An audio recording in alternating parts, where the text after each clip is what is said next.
The CEO was used to controlling the world until a single father showed her what it truly meant to live. The rain slid down the glass walls of the penthouse suite, blurring the glittering lights of Seattle below. Inside the great room, Olivia Bennet stood in her navy blazer like a statue carved out of willpower and loneliness.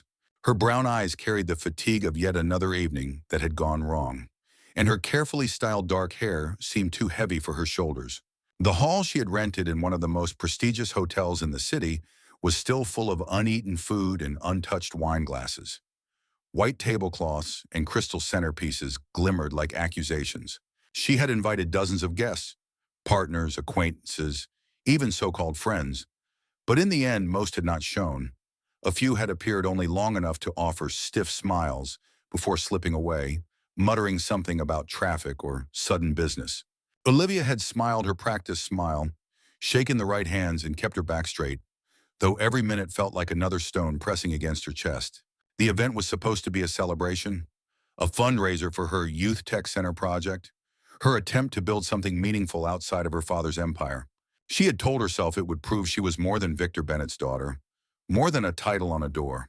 Yet here she was, in a glittering cage of chandeliers and marble floors, realizing that the only thing she had purchased with her millions tonight was silence. Her PR manager tiptoed closer. "It was beautifully organized, Miss Bennett. The turnout, well, the season is difficult. People are traveling." The wrong season for decency? Olivia's lips curved in a smile too precise, too controlled. She removed her name badge and set it down. "Send the food to a shelter. At least someone should eat tonight." She didn't wait for a reply. Her high heels clicked across the empty marble, echoing like a reminder that she was alone. Moments later, she was behind the wheel of her black sedan. She rarely drove herself. Chauffeurs were expected of someone like her, but tonight she needed to feel her own hands on the steering wheel. The windshield wipers swept away the rain, and she drove without a destination, letting the city's neon veins pull her away from the suffocating ballroom. The streets grew quieter as she passed the harbor. Piers jutted out into the dark water, street lamps casting halos onto wet asphalt. It was here that the dashboard of her luxury car lit up with angry warnings, and the engine gave a cough before dying completely. Olivia exhaled sharply, gripping the wheel, a bitter laugh escaping her throat. Even the machine designed to purr at her command had abandoned her. She pushed the door open and stepped into the drizzle, the scent of salt water and oil heavy in the air. Across the street, a modest garage glowed with yellow light, Walker's Auto Service. The metal door was rolled halfway up, and shadows shifted inside. From the doorway emerged a man wiping his hands on a rag. He was tall, broad-shouldered, his dark hair falling in uneven strands against his forehead. He wore a faded t-shirt beneath oil-stained coveralls. His hands were scarred, blackened with grease in the lines no soap could quite erase. Yet his presence was steady, his gaze calm, like someone who had lived through storms without needing to speak of them. "Evening," he said, his voice carrying a grounded warmth. "Looks like you're having some trouble." Olivia straightened her blazer instinctively. "My car decided to quit. Just stopped." The man crossed the wet street without hesitation, crouched to peer at her sedan, then looked up at her with a half smile. "He just wants some attention. I'm Ethan Walker. You can pull it into the garage if you don't mind the smell of dinosaurs." She frowned slightly, not sure she had heard right. "Dinosaurs?" Ethan stepped aside, gesturing her toward the light. Inside the garage, among tools and machines, stood a boy, perhaps 4 years old, clutching a stuffed dinosaur nearly as big as his chest. His dark hair was tousled, his pajamas patterned with tiny T-Rexes. He looked at Olivia with solemn brown eyes, studying her as though she were the stranger in his world, not the other way around. "This is Noah," Ethan said, his tone softening when he spoke of the boy. "My son. We spend late nights here sometimes. Keeps him close." Olivia bent slightly, meeting the boy's gaze. "Hello, Noah. I'm Olivia, but you can call me Liv." The boy considered this, then offered her a sticker from the roll he was holding. A lightning bolt, bright yellow. "This will make your car fast again," he whispered seriously. Olivia accepted it with a laugh that surprised even herself. "Then she'll be the bravest car in Seattle." As Ethan worked beneath the hood, Olivia watched. His movements were practiced, efficient, but unhurried. There was no pretense, no polished facade, just skill born of repetition and necessity. The garage itself told the same story. Shelves lined with neatly organized tools, an old coffee maker, one chipped mug, a worn couch with a blanket draped across it where the boy clearly napped. It was nothing like the sterile luxury she was used to. Yet here, in the smell of oil and rain, she felt oddly at ease. 20 minutes later, the engine came to life with a steady rumble. Ethan closed the hood, wiping his forehead with the back of his hand. She'll run fine for now, but it's a patch-up job. Needs a proper service soon. Olivia reached for her purse. Send me the bill. Ethan shook his head. Pay me with a pie. Noah's half-birthday is tomorrow. 4.5. That deserves pie. For a moment, Olivia was caught off guard. No one had spoken to her like that in years. Not asking for money, not fearing her last name, just inviting her into something so ordinary, so human. Slowly she smiled. Then I'll bring a whole one. Consider it settled. When she drove away, the lightning sticker now gleaming on her dashboard, Olivia realized that the garage, cluttered, noisy, smelling of metal and grease, had felt warmer than the ballroom she had left behind. And for the first time in a very long while, she wanted to return. The following evening, Olivia Bennett found herself standing in front of her kitchen counter, staring down at a pie tin as though it were a foreign object. She had sent her assistant home early, dismissed the private chef, and insisted on doing this herself. She could have ordered something exquisite from a patisserie, delivered in a ribbon box that would dazzle on Instagram. But Ethan Walker had not asked for perfection. He had asked for a pie. And so here she was, in her designer dress shirt with the sleeves rolled up, her dark hair tied in a loose bun, reading the instructions on a recipe card like it was a hostile contract. Her kitchen was sleek, stainless steel, filled with gadgets she had barely used.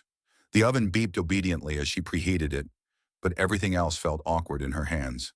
Flour dusted across the counter like spilled snow, and she grimaced at her reflection in the dark window, as if mocking herself for fumbling with a rolling pin worth more than most people's weekly salary. But she pressed on, her hands clumsy yet determined. By the time she slid the pie into the oven, she was covered in smudges of flour, her hair falling loose, and something in her chest felt lighter. She had created something tangible, not a merger or a contract, not a press release or a financial statement, just a pie for a boy she had met once and couldn't stop thinking about. By the next morning, she was driving her sedan toward the harbor, the pie balanced carefully on the passenger seat, wrapped in foil and hope. Her nerves surprised her. It was ridiculous, she thought, how her stomach twisted. She had walked into billion-dollar boardrooms without blinking, stared down hostile journalists, and delivered keynote speeches with cameras in her face. Yet the thought of walking into that garage with a homemade pie made her palms sweat. When she pulled into Walker's Auto Service, the metal door was open wide. The hum of tools and the clatter of metal echoed from inside. She stepped out of the car, clutching the pie tin, and saw Ethan bent over a pickup truck, his shoulders flexing under the strain as he adjusted something beneath the hood. Noah sat on the floor nearby, building a tower out of mismatched bolts and nuts, his little hands busy with fierce concentration. Noah was the first to notice her. His face lit up, and he scrambled to his feet. "Liv! You came!" His joy was so pure it hit her like a warmth she hadn't felt in years. Ethan looked up, his expression caught between surprise and something softer. He wiped his hands on a rag as he approached, his dark eyes curious. "You actually brought it," he said, nodding toward the tin. Olivia lifted it slightly, her lips quirking in a half-smile. "A deal's a deal. It may not win awards, but it's edible." Noah tugged at his father's sleeve. "Can we have it now, Dad? It's my half-birthday." "Half!" He held up 4 fingers, then hesitated before curling one down awkwardly. 4.5. Ethan crouched down to Noah's level. "You heard the man. Half-birthdays are sacred." His voice carried a teasing reverence. But when he looked up at Olivia, there was gratitude in his gaze, unspoken but unmistakable. They ate at a workbench cleared of tools, paper plates spread out, and Noah insisted on singing a half version of Happy Birthday, where he mumbled through half the words, giggling until he nearly toppled off his chair. Olivia laughed so hard she forgot to feel self-conscious. The pie, to her relief, was not a disaster. It was imperfect, the crust uneven, but Noah devoured it with crumbs clinging to his lips, declaring it the best pie ever made. Ethan took his slice with a raised brow, chewing thoughtfully before nodding. It's good. Not perfect, but honest. Honest, she repeated. Something made with hands, not money, he said simply, and the words cut straight through her. She felt exposed, as if he could see the shield she wore every day and knew exactly how flimsy it really was. Later, Noah ran outside to chase pigeons along the dock, leaving Olivia and Ethan in the warm hum of the garage. He leaned against the workbench, arms crossed, watching her with quiet intensity. Why'd you really come back, Olivia? The question startled her. She could have brushed it off, offered a polished answer about supporting local businesses or fulfilling a promise. Instead, she surprised herself by telling the truth. Because last night, when I left here, I felt human, and I didn't want that feeling to disappear. Ethan studied her for a long moment.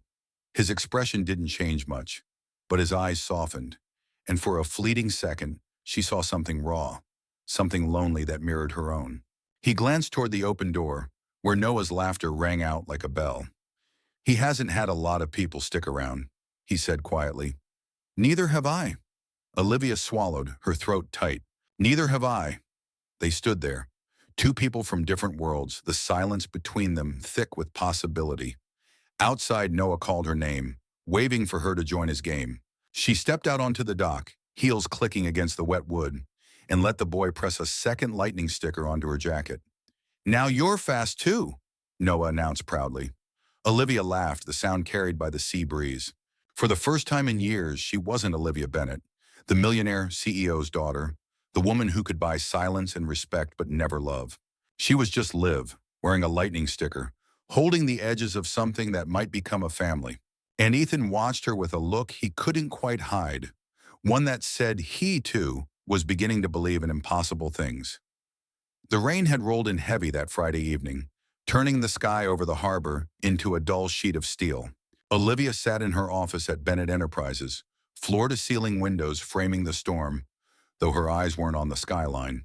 Stacks of contracts and reports were spread across her polished desk, yet the words blurred together. Her mind kept circling back to the image of Noah's laughter, the way his little fingers had pressed a lightning sticker onto her jacket, the way Ethan's dark eyes had softened when he watched them together. She shook her head, annoyed at herself. She was Olivia Bennett, disciplined, unshakable, known for her precision. She didn't get distracted. She didn't bake pies in the middle of the night for mechanics' children or laugh until her stomach hurt at half-birthday songs. And yet here she was, staring at the storm, while her assistant nervously reminded her of the quarterly meeting she was already late for. By the time she arrived at the boardroom, her father, Charles Bennett, was waiting at the head of the table. He was a man who had built an empire with a ruthless smile, his silver hair combed immaculately, his presence filling the room even in silence. He glanced at his daughter with sharp disapproval as she slid into her seat. Late, he said simply, his voice like a gavel. I was delayed, Olivia replied evenly, though she avoided his eyes. The truth was, she had lost track of time thinking about an oil-stained garage instead of the billion-dollar decision spread before her. The meeting dragged, but the air felt heavier than usual. When it ended, her father dismissed the board with a wave of his hand and turned to her. Walk with me. It wasn't a request. They stepped into the corridor, the click of her heels echoing against marble floors. Charles walked with slow deliberation, his hands folded behind his back. I've been hearing things, right? He began. Rumors about you spending time on the docks with some mechanic. He spat the word like it was dirty. Olivia's jaw tightened. His name is Ethan Walker, and his son is... She stopped herself, realizing she was about to say too much. Charles halted, turning to face her. His eyes were cold, assessing. Do you realize how this looks? You are a Bennett. Every move you make is under a microscope. The shareholders expect strength, stability, not fraternizing with people who could never understand our world. Her pulse quickened, a mix of anger and shame. He's a good man, Father. Better than half the people sitting in those boardrooms with you. Charles's lips curved into a thin smile. Good doesn't keep companies afloat. Good doesn't hold power. And power, Olivia, is the only thing that ensures safety. Don't confuse sentiment with strategy. The words sliced through her, but she stood her ground. Maybe strategy isn't everything, For a moment, his mask cracked, just a flicker of irritation. But then it was gone. He leaned closer, lowering his voice. Be careful, Olivia. Attach yourself to weakness, and you'll drown with it. She didn't respond. She walked away, her heels striking harder against the floor than usual, her chest tight with unspoken fury. She hated the way his words clung to her, as though they could erase the warmth she had felt with Ethan and Noah. That weekend, she returned to the garage, storm still brewing overhead. Ethan was under a car when she arrived, grease streaked across his forearm. Noah ran to greet her, waving wildly. Liv, you came back again. She knelt to his level, her hand smoothing his dark hair. Of course I did. I couldn't let you win at lightning stickers without me. Ethan emerged from beneath the car, wiping his hands on a rag. His brow furrowed as he saw the storm in her eyes. Rough day? He asked. She almost brushed it off, but something about his quiet presence made her unravel. My father knows about you. About us. He thinks I'm weak for being here. Her voice cracked despite herself. Ethan's jaw tightened, but he didn't flinch. If he thinks this is weakness, he's never had to fight for anything real. His words steadied her more than he could know. She found herself leaning against the workbench beside him, the storm outside matching the turmoil within her. For a long moment, neither spoke. Then Noah tugged at her sleeve, holding out a tiny paper crown he had made from scrap cardboard. You're the queen today, he declared solemnly, setting it on her head. Olivia laughed through the tightness in her throat, the absurd little crown tilting to one side. Ethan's eyes lingered on her, something unspoken passing between them, something that made her chest ache with longing and fear all at once. In that dim garage, surrounded by tools and oil, she felt more herself than she ever had in the glittering towers of her father's empire. And as the rain lashed the dock outside, Olivia knew she was standing at the edge of a choice that could alter everything. The sun had broken through the clouds the next week, but the brightness in the sky did little to lift the heaviness pressing down on Olivia. She sat in her office, but her mind wasn't on the contract spread before her. Her father's warning still echoed in her head, every word designed to bruise. Yet even as she replayed the confrontation, she couldn't push away the warmth she had felt with Ethan and Noah, their laughter, their simple kindness, the crown made of cardboard still tucked in her bag like a secret she dared not share. Her phone buzzed on the desk, pulling her back to the present. It was an alert from the company's internal newsfeed. Bennett Enterprises hosts charity gala to support children with disabilities. It was her father's latest initiative, a glittering event designed more for press and investors than the children it claimed to help. Olivia stared at the announcement with a mix of bitterness and irony. He was willing to put on a public show of compassion, but when it came to her personal happiness, there was no room for kindness, only power plays. That evening, she drove to the garage, her car too sleek and too polished for the rough docks it rolled across. Noah was already outside, chasing a worn soccer ball across the cracked pavement. When he saw her, his whole face lit up. Liv, come play. He kicked the ball toward her with a clumsy force, and she surprised herself by kicking it back, her heels clicking on the uneven ground as she laughed. Ethan leaned against the garage doorway, arms folded across his chest, watching her. There was a small smile tugging at his mouth, though his eyes carried something deeper. When she finally came closer, slightly breathless from running around with Noah, he handed her a cold bottle of water. Didn't think you were the type to play soccer in stilettos, he teased lightly. I wasn't. Until today, she replied, taking a sip, her eyes flicking up to his. For a moment, the noise of the harbor seemed to fade, leaving only the steady rhythm of her heartbeat. But the spell broke when her phone rang sharply. She glanced at the screen, her father's name. She froze, torn between answering and ignoring. Ethan saw the hesitation in her face. Go on, he said quietly, though his tone was edged with something resigned, as though he already knew the conversation would hurt her. She stepped aside, pressing the phone to her ear. Father, she said, trying to keep her voice even. His voice came, clipped and authoritative. You're attending the gala tomorrow. It's not optional. And Olivia, do not bring him. Do not embarrass yourself. Or me. Her breath caught, fury rising in her chest. This isn't about you, she whispered fiercely. It's always about me, Charles snapped. You are my daughter, Everything you do reflects on this family. If you choose to keep indulging in this nonsense with that mechanic, then I will handle it my way." The line went dead. She stood frozen, staring at the phone as though it had burned her. Her chest tightened with rage and fear, but also with the undeniable pull of defiance. When she turned back, Ethan was watching her. He didn't ask what was said. His eyes told her he already knew enough. She wanted to lie, to protect him from the weight of her world, but instead the truth spilled out. He knows about us, and he's not going to stop until he tears it apart. Ethan wiped his hands on a rag, his jaw tightening. "Then let him try." His voice was steady, but underneath it was fire. "I've lived through worse storms than a rich man's threats. If he thinks he can scare me away, he doesn't know who he's dealing with." Olivia's throat ached at his certainty, at his refusal to bend. She hadn't realized how much she needed someone to stand with her, not against her. She swallowed hard, blinking back the sting of tears she hadn't planned on shedding. "I don't want you or Noah to get hurt because of me." Ethan stepped closer, so close she could smell the faint scent of engine oil and soap. "We've already been hurt, years of it. Losing my wife, raising Noah alone, scraping by. Pain doesn't scare me. Losing something good before it even has a chance, that scares me." The words hit her harder than she expected. She wanted to reach for him, to hold on to something real, but the sound of Noah's laughter pulled them both back.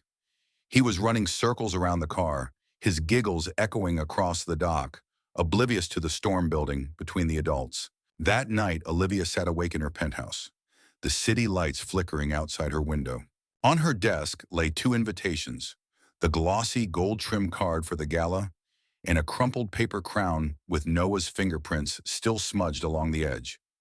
One represented the empire her father demanded she preserve. The other was a reminder of something messy and human, something she was terrified to admit she wanted more than power. The decision wasn't made yet, but in her heart, Olivia knew she could no longer walk both worlds. Something had to break, and she was starting to believe that when it did, she'd rather stand on the side of the mechanic in his oil-stained shirt than in a ballroom lined with diamonds and lies. The night of the gala arrived, the kind of evening where the city itself seemed to glitter with vanity. The hotel ballroom was drenched in light, crystal chandeliers casting reflections across champagne glasses, golden accents gleaming against polished marble floors. Every guest was dressed to dazzle, their voices a steady hum of money, power, and polite competition. Olivia stepped out of the sleek black car, her navy gown flowing like midnight silk, her hair pinned back with precision, her posture impeccable.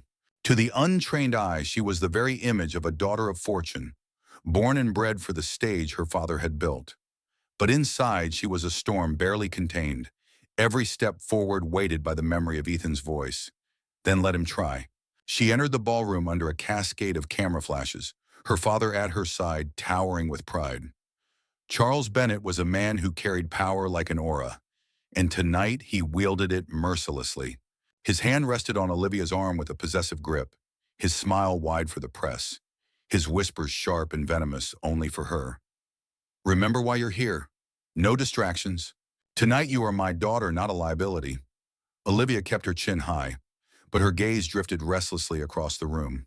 Investors, politicians, celebrities. They were all here, yet none of them mattered. Her thoughts were back at the garage with oil-stained rags and a boy who laughed with abandon. A boy who had never been invited to rooms like this, yet made her feel more at home than any chandelier ever could. As the speeches began, Olivia clapped at the right times, smiled when expected, but her heart was beating against her ribs like a caged animal. Charles spoke proudly about philanthropy, about Bennett Enterprises leading the charge in creating opportunities for children with disabilities. He painted himself as a savior, his voice booming across the crowd. Olivia knew it was all spectacle, a performance for investors more than the children he claimed to help. She wanted to scream, to rip away the mask and show the world what he truly was. A man who couldn't care less about kindness when no one was watching. When dinner was served, she excused herself from the table, needing air. The marble corridor outside the ballroom was quieter, the hum of voices muted behind gold-trimmed doors. She leaned against a pillar, pressing her palms to the cool stone. And then she froze. "Liv, The voice was soft, hesitant, and utterly impossible. She turned sharply, her breath catching in her throat. Ethan stood at the far end of the corridor, awkward in a suit that was slightly too tight across the shoulders, his hair stubbornly refusing to lie flat. Beside him, clutching his hand, was Noah, wearing a miniature blazer and sneakers that squeaked against the polished floor. Her knees nearly gave way. "What are you doing here?" she whispered, terrified and exhilarated all at once. Ethan looked just as stunned to see her, but his expression was steadier. "I wasn't going to come, but Noah, he begged me. He said if her party was too lonely last time, maybe this one didn't have to be." He shrugged, a half-smile breaking across his face. "Guess I couldn't argue with that." Olivia's throat burned, her chest caught between laughter and tears. She knelt down, reaching out for Noah, who immediately ran into her arms.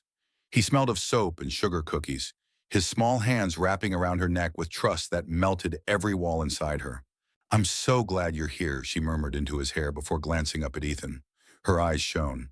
"You shouldn't have come. My father—" Too late. The sharp click of shoes echoed down the corridor, and Charles emerged with two board members trailing behind him. His smile froze mid-sentence when he saw Ethan, his expression hardening to stone. "What is this?" he demanded, his voice like a blade cutting through the air. Olivia rose to her feet, her hands still on Noah's shoulder as though shielding him. "This is Ethan," she said, her voice trembling but clear. "And this is Noah. They're my friends." Charles's face darkened. "Friends? This is a gala, Olivia, not a charity case for strays. Who let them in?" His eyes swept over Ethan with contempt, stripping him bare with the kind of disdain only the powerful could wield. "Mechanic," he spat, the word dripping venom. Ethan straightened, his jaw tightening, but his voice was calm. "Yes, mechanic, and father. Two jobs that don't require a tuxedo, but mean more than the money in this room." A hush fell across the corridor. The board members exchanged uneasy glances, sensing the storm about to break. Olivia's heart hammered, but something fierce was rising inside her. She stepped closer to Ethan, her hand finding his without hesitation.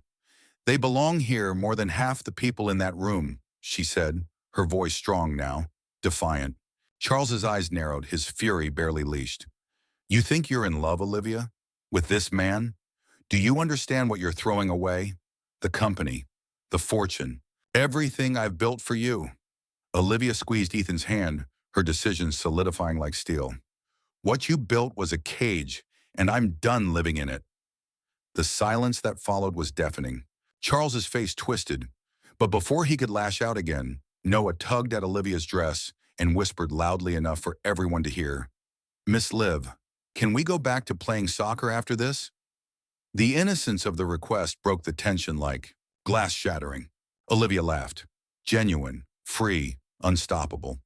The kind of laugh that told everyone in that corridor that her choice was already made.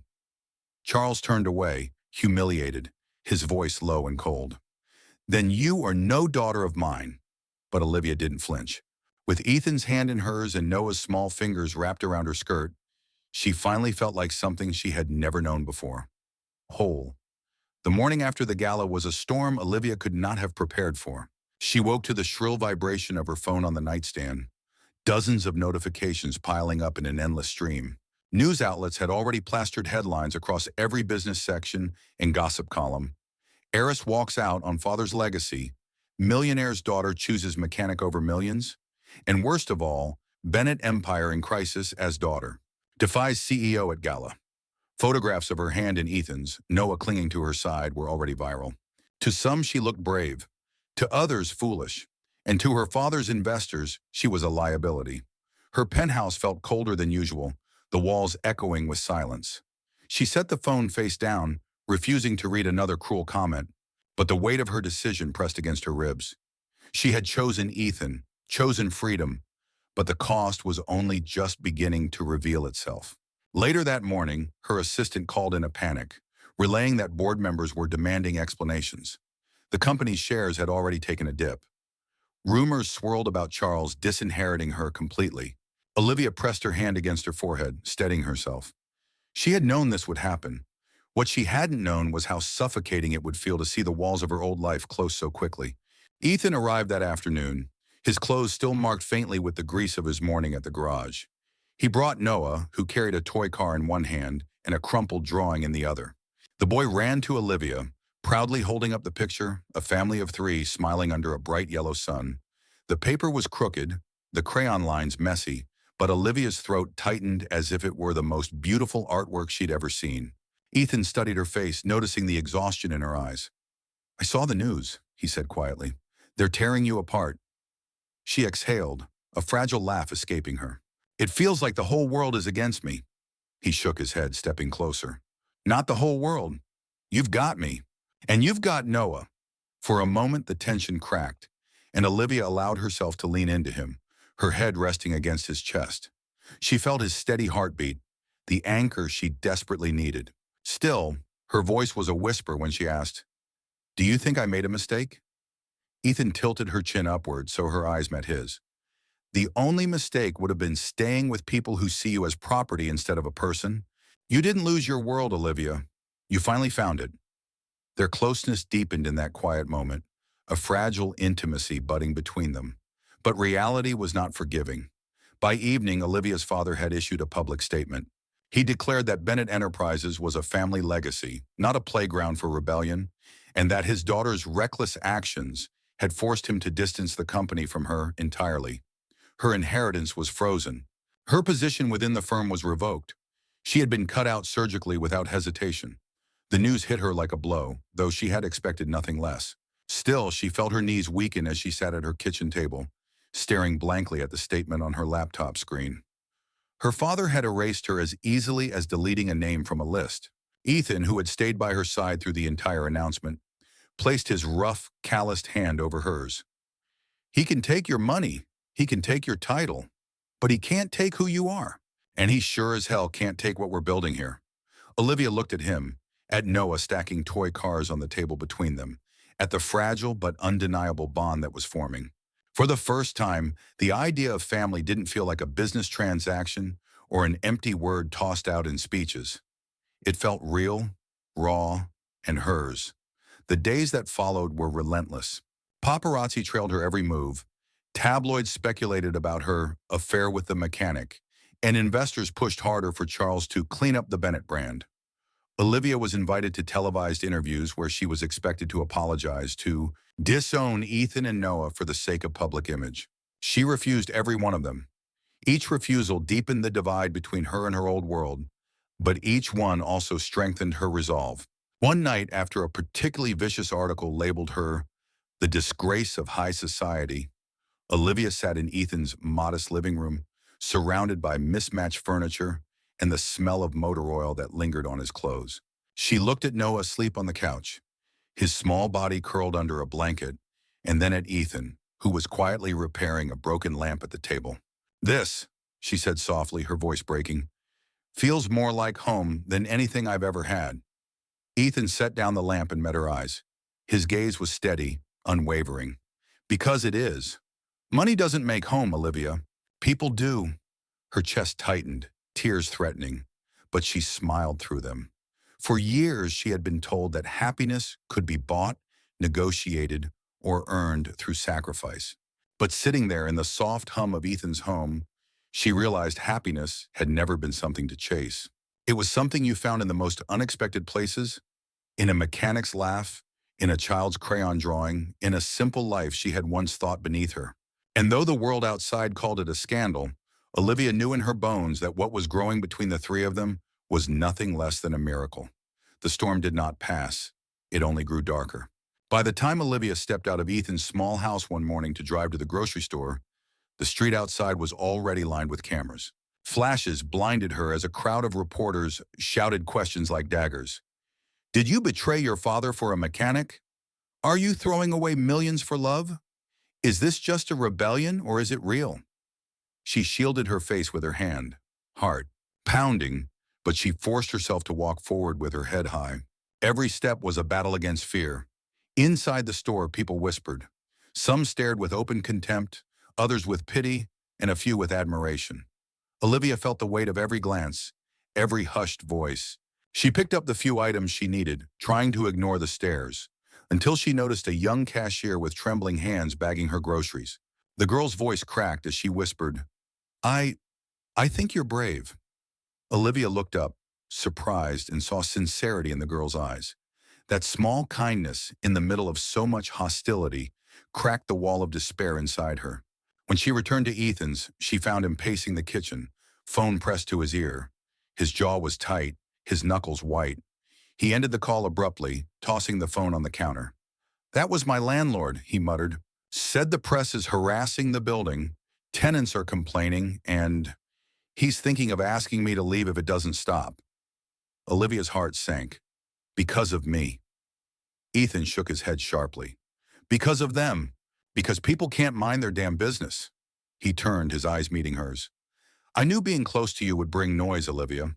I just didn't realize how far it would spread. But I'm not letting them chase us out. That night, after Noah had gone to bed, the two sat in silence on the worn couch, the dim light of the lamp casting long shadows across the room. Olivia leaned forward, her elbows on her knees. I keep asking myself if I destroyed your life. You didn't ask for this. Ethan sat closer, his voice low but firm. You didn't destroy anything. Olivia, you gave me more than I ever thought I'd have. You gave Noah someone who looks at him like he matters. You gave me a reason to believe in more than survival. They can take jobs, houses, money, but they can't take what's between us.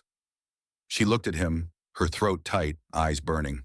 For so long she had carried herself as unbreakable, the steel-hearted daughter of a titan. But with him she allowed herself to tremble. And in that trembling, she felt more alive than she had ever been. Still, the next morning brought fresh devastation. A major news outlet released a story filled with lies. Ethan was painted as a gold digger, a man scheming to trap Olivia for her money, while Olivia was described as unstable, unable to run a company or make rational decisions. Anonymous sources claimed Ethan had a criminal past, that Noah was neglected, that Olivia's attachment to them was reckless and dangerous. Olivia threw the magazine across the table, her voice shaking with rage. They're inventing things out of thin air. How can they print this? Ethan clenched his fist but kept his tone steady. Because it sells. Because people love to see the rich dragged down. They want you to look like a scandal, not a woman. For the first time in her life, Olivia felt truly powerless. Her father's empire had shielded her from this kind of public cruelty. But now that she had stepped outside of it, the world seemed to circle like wolves. Investors she once dined with now released statements condemning her. Old friends no longer returned her calls. She was, in every sense, exiled. One evening after a day of chaos, she sat on the porch with Ethan while Noah chased fireflies in the yard. The night air was heavy but calm, a brief reprieve from the storm. Olivia leaned against Ethan, her head on his shoulder. Do you ever wonder if this will break us? She whispered. He kissed the top of her head gently. Every storm breaks something, but it doesn't have to be us. It can break the lies, the chains, the illusions. Let it. We'll stand. Olivia closed her eyes, breathing in the scent of oil and soap on his shirt, the grounding presence of him. In that fragile moment, she realized that love was not about perfect peace, but about finding an anchor in the middle of the storm. And no matter how loud the world shouted, she was no longer afraid of being broken, because in Ethan and Noah, she had found something worth shattering for and something even stronger to rebuild with. The scandal was far from over, but so was she. For the first time, Olivia felt the stirrings of defiance not for her father's empire, not for her reputation, but for the life she was determined to claim as her own. The boardroom was suffocating in its silence. Olivia stood at the end of the long polished table, her palms pressed flat against the wood, her heart pounding so loud she swore it echoed against the glass walls. Across from her sat her father, Richard Carter, the man who had once seemed unshakable, an empire carved into the lines of his stern face. Around him sat his loyal directors, eyes narrowed, pens tapping, documents stacked like weapons. Olivia had been summoned, not as a daughter, but as a liability to be dealt with. Richard's voice was low, sharp, cutting the silence. You've embarrassed this family. You've jeopardized everything I built. And for what? A mechanic with a child? His eyes burned with something deeper than anger. Fear. Fear of losing control. Fear of watching the empire slip through cracks his daughter had created. Olivia lifted her chin, though her knees trembled. For the first time in my life, I didn't choose based on profit or power. I chose based on what's real. Ethan and Noah are not a scandal. They are my life. The directors exchanged glances, whispers rippling like poison. Richard slammed his fist on the table, his voice booming. Your life is this company. Without me, without this empire, you are nothing. The words cut, but Olivia did not flinch. She let them sink, let them echo, and then she rose taller. No, Father. Without you, I am finally something. For years, I was an extension of your name, your shadow, your legacy. But I am not your empire. I am my own. And if you cannot see that, then I will walk away with nothing but the truth. And I will be free. The room froze. Even the air seemed to pause. Olivia gathered her folder of resignation papers, placed them neatly before him, and turned. But just as she reached the door, Richard's voice cracked through the silence again. Only this time, it was not booming. It was brittle. You'll regret this. Olivia paused, hand on the handle. She didn't turn. Maybe, but at least they will be my regrets. And with that, she walked out, her heels clicking against marble like a declaration of war. Outside the skyscraper, Ethan was waiting with Noah, standing nervously by the car. When Olivia emerged, her eyes still wet with fire, Ethan stepped forward. What happened? She exhaled, shaking but steady. I let it all go. Ethan searched her face, then reached for her hand, gripping it tightly. Noah tugged at her sleeve, his small voice breaking through the weight of the day. Are you sad? Olivia knelt down, pulling him into her arms. No, sweetheart. I'm free. What came after was not easy. The tabloids screamed betrayal. Her father cut ties, freezing accounts, locking doors, erasing her from every board meeting and press release. But Olivia did not falter. Together with Ethan, she poured her savings into rebuilding something new. The old boat dock where Ethan had spent his childhood became their sanctuary. By day, Ethan worked with his hands, teaching young men fresh out of prison how to fix engines, how to build boats, how to rebuild themselves. By night, Olivia transformed the upper floors into a learning center for children who had no place to go. Children like Noah, children overlooked by the system her father's empire had long ignored. It wasn't glamorous. It wasn't gilded in gold. Some days were painfully hard, but it was real. And as word spread, people came, not for scandal, not for spectacle, but for hope. Journalists who had once mocked her now wrote pieces marveling at the unlikely rebirth of a disgraced heiress into a leader of something pure. Donors, small and large, came not because of the Carter name, but because they saw the results. The lives changed. One late evening, Olivia stood on the dock with Ethan, the water shimmering beneath the moon. Noah slept inside, the sound of waves lulling him into dreams. Olivia leaned against Ethan, exhaustion heavy in her body, but peace blooming in her chest. Do you ever think we'd end up here? She asked softly. Ethan wrapped an arm around her, pressing a kiss into her hair. Never, but I wouldn't trade it for anything. She looked up at him, her brown eyes glistening, and whispered, Neither would I. And as the night wrapped around them, Olivia realized that happiness had never been hiding in her father's empire or in the gilded cages of wealth. It had been waiting here, among oil-stained hands and firefly-lit evenings, among laughter echoing off wooden beams, among the broken pieces of her old life stitched into something stronger. The world had called it scandal. She knew it was salvation. And for the first time, she wasn't afraid of tomorrow, because she was no longer walking it alone. For me, this story is about how wealth and power, no matter how solid they may appear, are only illusions of security. True strength is born where love, simplicity, and vulnerability exist. The heroine who spent her life in cold skyscrapers and relentless negotiations discovered that happiness isn't measured in millions, but built from small, priceless things. The laughter of a child, the care for another person, and the presence of someone unafraid to be real. The journey is heavy because the destruction of an old world is always painful.